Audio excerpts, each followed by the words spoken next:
சொத்திரம் ஊழியரின் ஊழியத்தை குறித்து ஒரு சிறிய ஷார்ட்டான மெசேஜை பார்ப்போம். ஏசாயா 54:17. உனக்கு விரோதமாய் உருவாக்கப்படும் எந்த ஆயுதமும் வாய்க்காதே போகும். உனக்கு விரோதமாய் நியாயத்தில் எந்த நாவையும் நீ குற்றப்படுத்துவாய். இது கர்த்தருடைய ஊழியக்காரனின் சுதந்திரமும் என்னால் உண்டான அவருடைய நீதியுமா இருக்கிறது என்று கர்த்தர் சொல்கிறார். என்னத்தை குறித்து பார்க்க போறோம்னா, உனக்கு விரோதமாய் எழும்பும் ஆயுதம் வாய்க்காது. அப்புறம் இன்னொன்று பார்த்தீங்கன்னா, நியாயத்தில் கொண்டு வருகிற வாயை நீ குற்றப்படுத்துவ. 2 காரியங்கள் சொல்லப்படுது.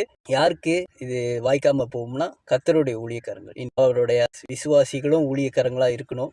அவருடைய சேவை செய்யணும், அவருடைய சுவிசேஷம் சொல்லணும். இன்னொன்று, பரிசுத்தத்தில் இருக்கும்போது அவருடைய ஊழியக்காரங்கள் பாவ ஏரியாவில் இருந்து நம்ம விலகி ஓடணும்னா அவருக்கு உண்மையான ஊழியக்காரங்கள் அது அவருக்கு பிடிக்கும்.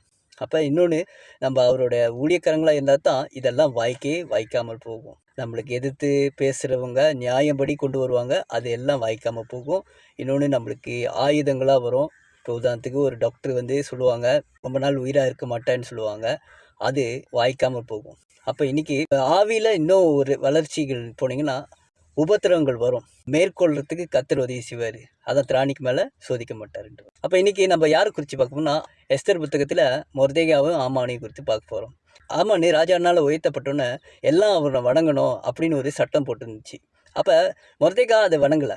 உண்மையாக உத்தமமாக இன்றைக்கி இருக்கும்போது, நம்ம நீதியாக இருக்கும்போது, ஆண்டவரோட பிரமாணத்தின்படி நடந்து போனால் உபத்திரவங்கள் வரும். அப்படி வரும்போது அப்போ அது எப்படி வாய்க்காமல் போகுதுன்னா, நீங்கள் பார்த்தீங்கன்னா, ஆமான் அவன் வணங்கலன்னு சொல்லிட்டு அவன் ஒரு தூக்குமாரம் செய்கிறான் மொர்தெகாவுக்கு, ஒரு ஆயுதமாக. பாருங்கள், இது ஆயுதமாக உருவாக்குறான். ஆனால் மொர்தெகாவுக்கு வாய்க்கலன்னா ஒரு காரியம் நம்ம செய்யணும். அதுக்கு முன்னுக்கு மொர்தெகா என்ன செய்யற, 2 பிரதானிகள் ராஜாவுக்கு விரோதமாக எழும்ப வந்தாங்க, அகாசிய ராஜா கிட்ட.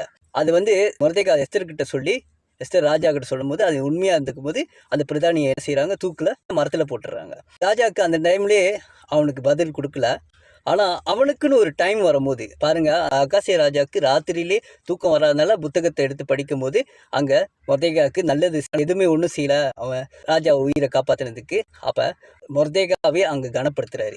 அதே போல் தான் 2 காரியத்தில் நம்ம செய்கிறவங்களாக இருக்கணும். அப்போ தான் நம்மளுக்கு நன்மைகள் வரும். ஒன்று, நம்ம மற்றவங்களுக்கு விரோதமாக எழும்பிடக்கூடாது, அவங்களுக்கு ஒரு ஆயுதமாய் நம்ம பயன்படுத்திடக்கூடாது. நம்மளும் தேவையில்லாத காரியங்கள் மற்றவங்களுக்கு செய்யக்கூடாது. உண்மையாக இருந்தால் பின்னாடி நம்மளுக்கு அது நம்மளுக்கு பாதுகாப்பாக இருக்கும். அடுத்தது, ஆமானே நியாயத்தில் கொண்டு வர பார்த்தான், ஆனால் அது அவனால் செயல்பட முடியல. கர்த்தர் மொர்தெகாவை உயர்த்தினார். இன்னைக்கு நம்மளுக்கு கோர்ட்லேயும் சரி, எல்லா இடத்துலையும் சரி, உண்மையாக நீதி மாதிரி அவங்க சைடில் இருக்கோம். ஆனால் உண்மையாக இருந்தவங்களுக்கு கர்த்தரே வழக்காடுவார். இன்னைக்கு எது குறித்தும் பயப்பட வேணாம்.